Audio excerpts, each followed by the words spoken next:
नमस्कार विद्यार्थी मित्रांनो, स्कॉलरशिप आणि बरंच काही या आपल्या YouTube चॅनलमध्ये तुम्हा सर्वांचं मनापासून स्वागत।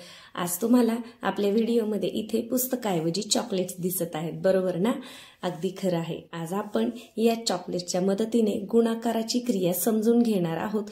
गुणाकार करताना काय काय करावं लागतं आणि शून्याच्या गुणाकाराचा वस्तूंच्या माध्यमातून जेव्हा आपण गणित समजून घेतो तेव्हा ते लहान मुलांना समजायला अतिशय सोपं जातं, त्यांना गणिताची भीती वाटत नाही। म्हणून आजचा हा व्हिडिओ आवडल्यास व्हिडिओला लाईक करायला अजिबात विसरू नका। चॅनलवर नवीन असाल तर सबस्क्राइब करा, म्हणजे अभ्यासाचे असे छान छान व्हिडिओ तुम्हाला पाहायला मिळतील। तर हा व्हिडिओ ज्यांना गुणाकार नवीन शिकतायत, इयत्ता दुसरी इयत्ता तिसरीच्या विद्यार्थ्यांसाठी सुद्धा अगदी उपयोगी आहे। चला तर मग आजच्या व्हिडिओला सुरुवात करूयात। पहा, आता थोडा वेळ आपण ही चॉकलेट्स बाजूला ठेवूया, नंतर आपण यांच्या मदतीने समजून घेऊया। इथे मी काही गुणाकाराची उदाहरणं लिहिली आहेत। पहा, आता तुम्हाला दिसतंय 4 गुणिले 2, यानंतर 2 गुणिले 4, 3 गुणिले 3। आता ही उदाहरणं आपण समजून घेऊ।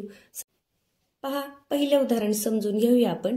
4 गुणिले 2 म्हणजे समजा इथे आपल्याला 4 जणांना 2-2 चॉकलेट वाटायचे आहेत। तर पहा, आपण 2-2 ठेवूया, 2 आणि 2 4, इथे 2 ठेवली, इथे 2 ठेवली, 2 बाजूला ठेवली। पहा, आता 1 2 3 4 म्हणजे 4 जणांना आपल्याला 2-2 चॉकलेट द्यायचे असेल तर मग आपल्याला किती चॉकलेट लागेल? पहा, 1 2 3 4 5 6 7 8 म्हणजेच काय, 4 दुने 8। म्हणजे गुणाकार हा बेरजेच्या स्वरूपात असतो। 4 जणांना 2-2 चॉकलेट द्यायची, मग आपल्याला एकूण किती लागतील? म्हणून आपण 2 ची 4 वेळा बेरीज केली। 2 आणि 2 4 आणि 2 6 आणि 2 8 म्हणजेच आपलं उत्तर काय आलेलं आहे? 8। आपल्याला किती चॉकलेट्स लागणार आहेत? 8।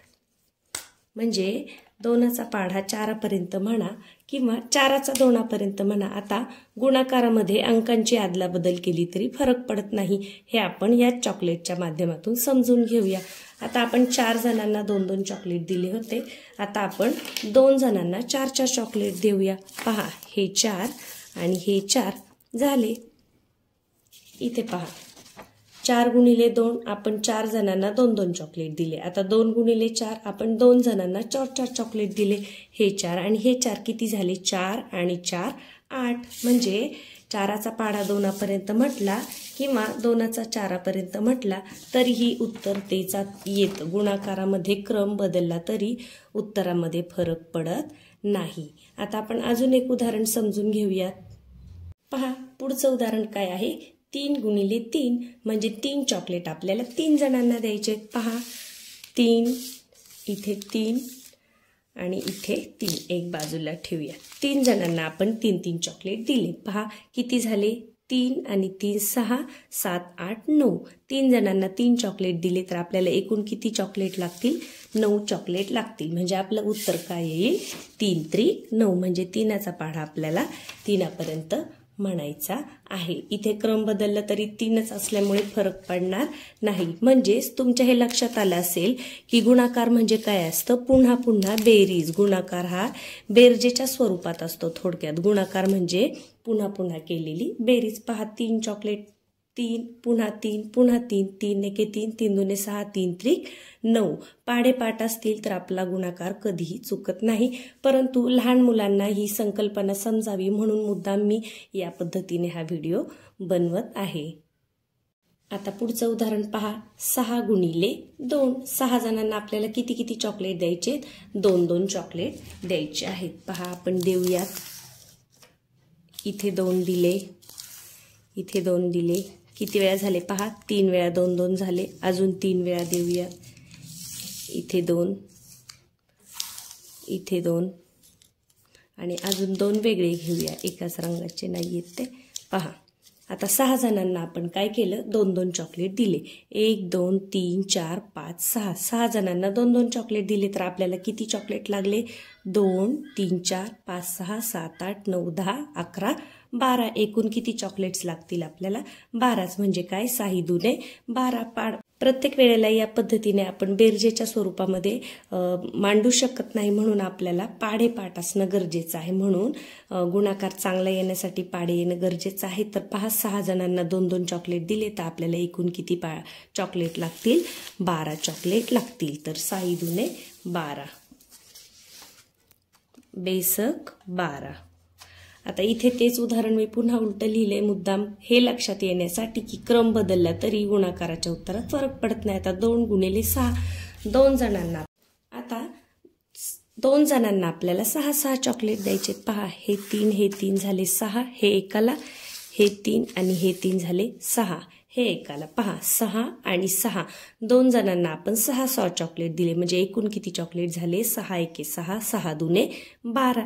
म्हणजे थोडक्यात इथे 6ची किती वेळा बेरीज केलेली आहे? आपण 2 वेळा बेरीज केलेली आहे. गुणाकार हा बेरजेच्या स्वरूपात असतो, लक्षात ठेवा. पहा बेसक 12 6 दुने 12. म्हणजे गुणाकारामध्ये अंकांचा क्रम बदलला तरीही आपल्या उत्तरामध्ये बदल होतो का? नाही होत. अजून एक उदाहरण पाहूया. 2 गुणिले 5 म्हणजे 2 जणांना आपल्याला किती चॉकलेट्स द्यायचे?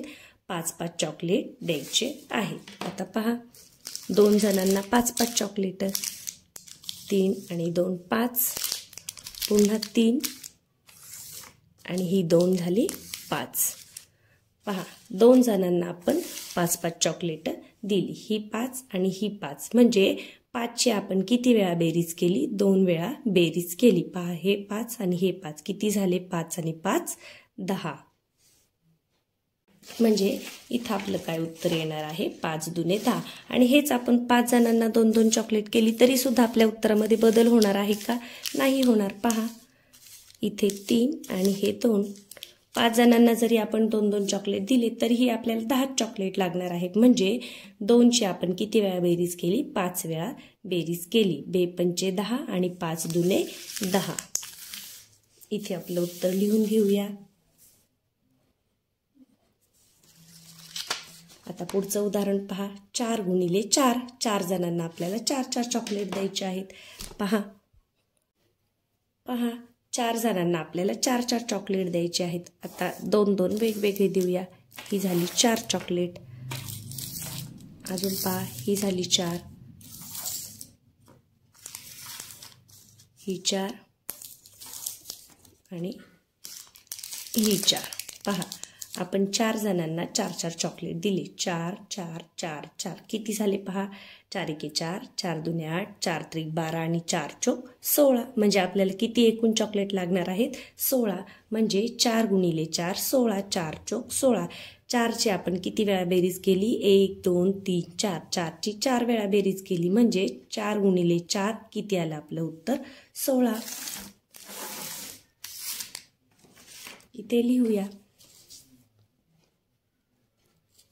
आता हा 1 अंकी गुणाकार आहे. तुमचे पाढेपाठ असले की आपल्याला 2 अंकी गुणाकार सुद्धा जमणार आहे. किंवा एखादं उदाहरण मी इथं लिहिते 2 अंकी गुणाकाराचं. जसं समजा 12 गुणिले 2.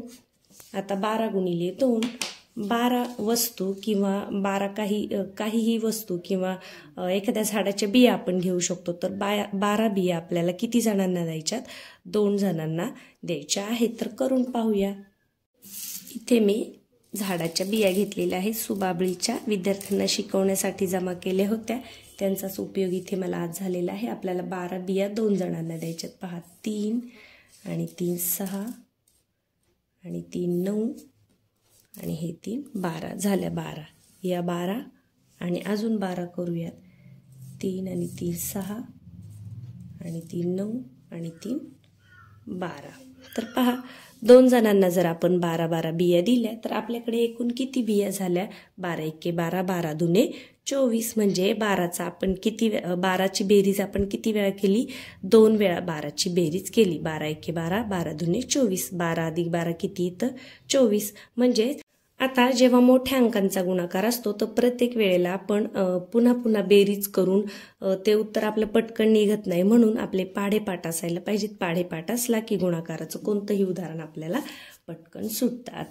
आता पहा, जसं आपण साधी गुणाकाराची उदाहरणं पाहिली त्याचप्रमाणे शाब्दिक उदाहरणं सुद्धा मुलांना समजली पाहिजे की गुणाकार आपल्याला कधी करायचा आहे. जसं एका ओळीमध्ये 7 मुले उभी आहेत तर अशा 3 ओळींमध्ये किती मुले उभी असतील? आता 7 मुले एका ओळीत, मग आपल्याला 3 ओळी. आता इथे मुलांऐवजी ज्या मी बिया घेतलेल्या आहेत त्यांच्या मदतीने तुम्हाला समजून देते. पहा आता इथे मुलांऐवजी मी या ज्या बिया घेतलेल्या आहेत त्या ठेवलेल्या आहेत. एका ओळीमध्ये किती आहेत पहा, 1 2 3 4 5 6 7. मग अशा 3 ओळींमध्ये किती मुले असतील पहा, ही 7 ही 7 आणि ही 7 म्हणजे 1 2 3 वेळा 7 म्हणजे 7ची किती वेळा बेरीज, 3 वेळा बेरीज. 7 1 7 7 2 14 7 3 21 किंवा तीन मुले एका रांगेत 7 ओळीत किती असं विचारलं तर पहा हे 3 1 2 3 4 5 6 7 म्हणजे 7 3 21 3 7 21 कसंही केलं तरी उत्तर एकच येतं. शाब्दिक उदाहरणांमध्ये एकावरून अनेकाची किंमत काढायची असते तेव्हा आपल्याला कोणती क्रिया करावी लागते, गुणाकाराची क्रिया करावी लागते. पहा एका ओळीमध्ये 7 मुले 1 2 3 4 5 6 7. मग 3 ओळींमध्ये किती मुले, मग 7 1 7 7 2 14 7 3 21. 3 ऐवजी आपल्याला वेगळं विचारलं, समजा 7 मुले एका ओळीत तर 7 ओळींमध्ये किती, मग आपल्याला काय करावं लागणार, 7 गुणिले 7 7 7 49 किंवा 10 ओळी विचारलं तर 7 10 70 मुले असतील असं उत्तर तुम्हाला लिहिता आलं पाहिजे. लक्षात ठेवा एकावरून जेव्हा अनेकाची किंमत काढायची असते तेव्हा आपण कोणती क्रिया करतो, गुणाकाराची क्रिया करतो. इथे आपण कसं करणार, 7 गुणिले 3 3 7 21 किती मुले असतील, एकूण 21. आता तसंच दुसरं एक उदाहरण समजून घेऊया. एका वाटीमध्ये 2 गुलाबजाम आहेत तर अशा 5 वाट्यांमध्ये किती गुलाबजाम असतील. आता इथे गुलाबजामऐवजी आपण चॉकलेट्स घेऊया कारण आपल्याकडे चॉकलेट्स आहेत. तर एका वाटीमध्ये 2. आता पहा इथे 2 पुन्हा इथे 2. 5 वाट्यांमध्ये गुलाबजाम विचारले ना आपल्याला, इथे 2 आणि इथे 2. तर पहा हे गुलाबजाम आहेत असं गृहीत धरा.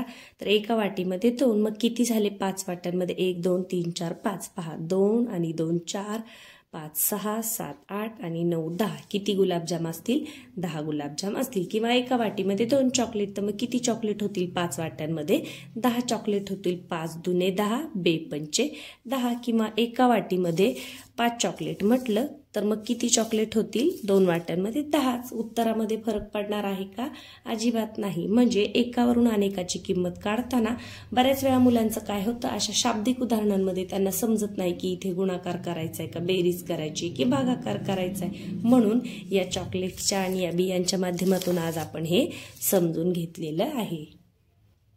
0 जणांना 5 चॉकलेट द्यायचे आहेत. पहा आता इथे कोणीच नाही, आपल्याला 5 चॉकलेट दिले. पुन्हा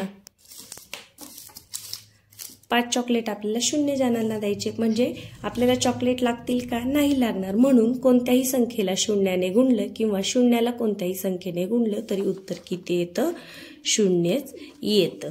आता पहा 5 जणांना 0 चॉकलेट द्यायचे. समजा इथे 5 जण आहेत आणि त्यांना 0 चॉकलेट द्यायचे म्हणजे आपल्याला चॉकलेट द्यावे लागतील का, नाही.